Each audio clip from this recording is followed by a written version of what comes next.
Halo kawan pajak, selamat datang di video tutorial simulasi Cortex.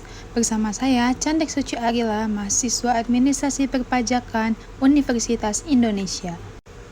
Di sini saya akan menerangkan penggunaan Cortex, khususnya dalam pembuatan SPT dalam pelaporan pajak penghasilan pasal 21 dan 26, sambil menerangkan fitur Cortex secara singkat. Sebelumnya, bagi Anda yang sudah daftar akun simulator Cortex, Anda bisa langsung login melalui laman website portal wp-simulatorpajak.go.id. Apabila Anda belum mendaftarkan akun Anda, maka bisa klik daftar di sini dan akan diarahkan pada laman djponline.pajak.go.id. Kemudian, masukkan NIK data diri Anda beserta kata sandi dan kode keamanan. Kemudian login. Di halaman utama, bagian profil, di sini akan muncul simulator Cortex. Anda tinggal menekan ini dan akan didaftarkan pada simulator Cortex. Di sini saya sudah daftar, makanya tampilan akan seperti ini. Jika belum, Anda akan diarahkan untuk memasukkan email aktif, dan ketika Anda sudah memasukkannya, akan Anda mendapatkan email berupa NIK dan password. Kemudian masukkan data diri Anda sesuai dengan NIK dan password yang sudah tertera dalam email. Dalam Cortex sendiri dapat memilih pemilihan bahasa, yaitu bahasa Indonesia dan bahasa Inggris.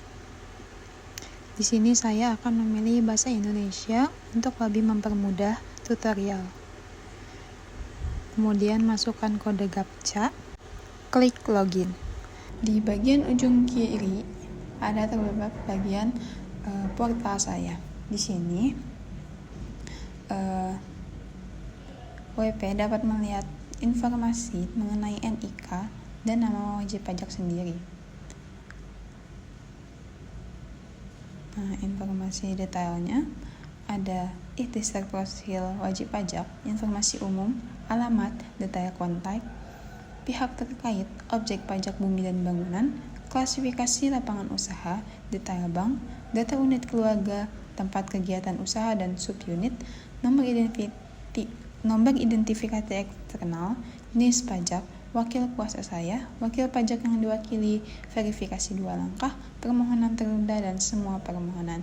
Di sini wajib pajak dapat mencoba beberapa fiturnya, tetapi karena ini masih simulasi Cortex, maka banyak beberapa fitur yang masih belum bisa dibuka dan tidak dapat dicoba terlebih dahulu.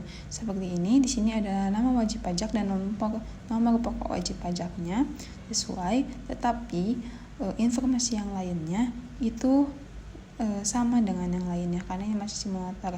Di sini ada lokasi alamat utamanya belum sesuai, kontak utamanya juga, klasifikasi lapangan usaha, dan informasi profil wajib pajak lainnya yang belum sesuai. Nah, di dalam fitur portal saya terdapat dokumen saya. Dokumen saya ini ada di bagian notifikasi di sini yang seperti gambar dokumen, terus ada notifikasi saya. Di sini juga ada seperti gambar lonceng, ada kasus saya, beberapa kasus yang dilaporkan, dan ini kasus berjalannya.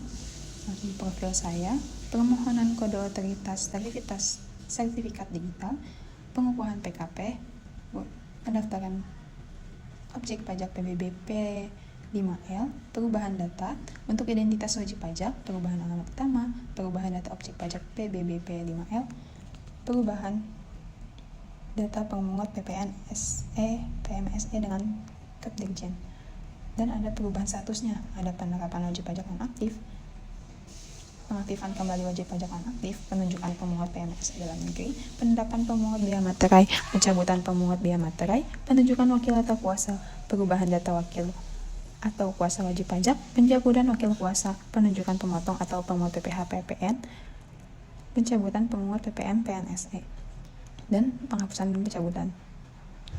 Nah, di sini ada e-faktur untuk membuat faktur pajak. Ada fitur iBupot. iBupot ini untuk membuat bukti potong terhadap pajak yang dipotong.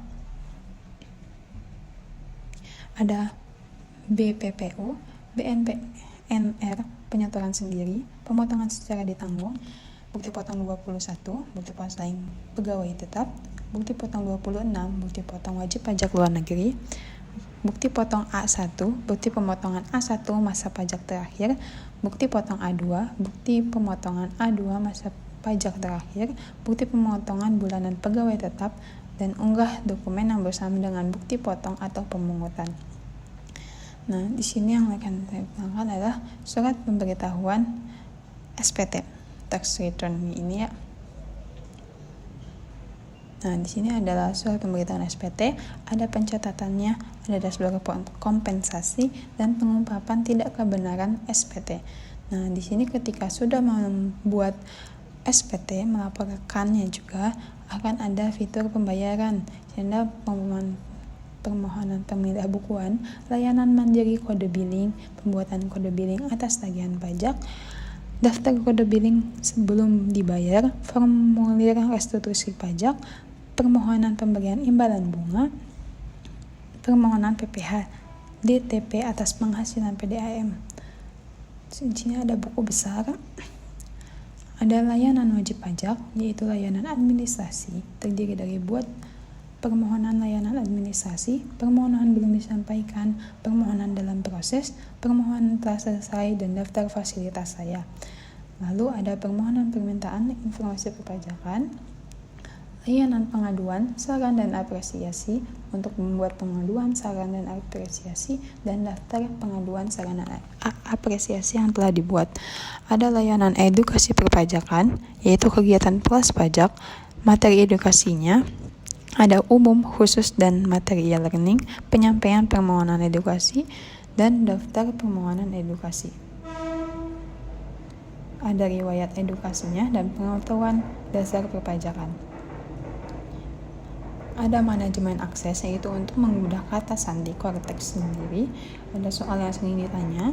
Jadi ini adalah fitur yang mempermudah wajib pajak. Mungkin sebelum bertanya akan bisa melihat dalam laman soal sering ditanya ini untuk mengetahui apa jawaban yang dibutuhkan. Ada pertukaran informasi perpajakan dan aplikasi eksternal. Terdapat iBupot 2126. Nah, di sini saya akan dengan surat pemberitahuan SPT. Ketika sudah masuk laman surat pemberitahuan, akan ada keterangan untuk konsep SPT, SPT menunggu pembayaran, SPT yang sudah dilaporkan, SPT ditolak, dan SPT dibatalkan. Di sini, ketika Anda baru ingin membuat SPT yang baru, klik buat konsep SPT. Nah, di sini ada jenis pajak, periode pelaporan SPT, dan pilih jenis SPT. Ini kita akan memilih SPT yang akan dilaporkan, misal SPT orang pribadi atau PPh unifikasi. Ketika SPT orang pribadi, nah kemudian kedua adalah pelaporan SPT-nya. Ini adalah tahun pajak, contohnya adalah Januari sampai Desember 2023. Nah, tadi jenis SPT-nya. Jenis SPT-nya, SPT normal, bukan kebetulan. Jika Anda yang kebetulan akan ada di situ. Nah, di sini akan muncul SPT PPh orang pribadi 2023 Januari sampai Desember. Tapi karena ini baru simulasi, maka tidak akan lanjut ke tahap pengisian informasi penghasilan atau pengisian informasi besarnya harta yang dimiliki sesuai dengan pengisian PPh 2126 yang seharusnya. Jika Anda memilih pajak unifikasi, sama dengan tahun pelaporannya, karena ini per bulan, per masa. Kita ambil contoh Januari 2024. jenis SPT-nya, SPT normal. Nah, di sini sudah langsung muncul buatnya. Ini untuk SPT menunggu pembayaran. Jadi dari sini bisa diteruskan untuk melakukan pembayaran pembuatan kode billing. Nah, coba kita melihat bagian sini PPh orang pribadi untuk Januari sampai dengan Desember 2023. Kita lihat di sini. Nah, ada bagian SPT tahunan, pajak penghasilan wajib pajak orang pribadi. Di sini ada informasi tahun pajaknya, periode akuntansi dari masa berapa sampai masa berapa, statusnya, metode pembukuan, layanan, ada informasi identitas wajib pajak, NPWP, nama, jenis ID, nomor ID, nomor telepon, email, status kewajiban. Ya, di sini tinggal diisi.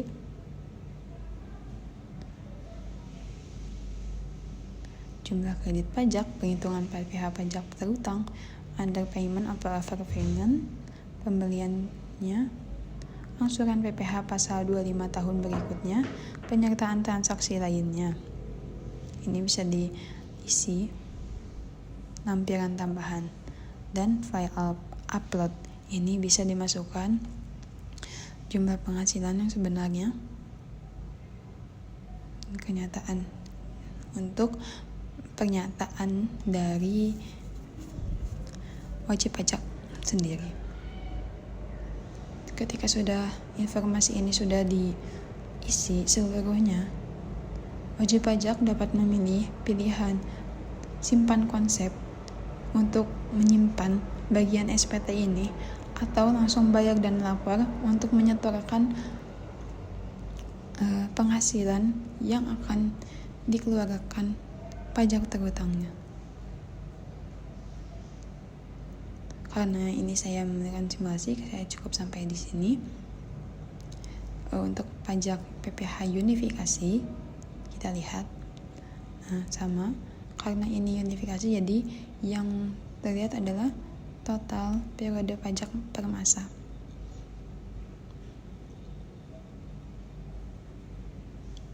Untuk PPh pasal 4 ayat 2, untuk PPh pasal 15 dan PPh pasal 25.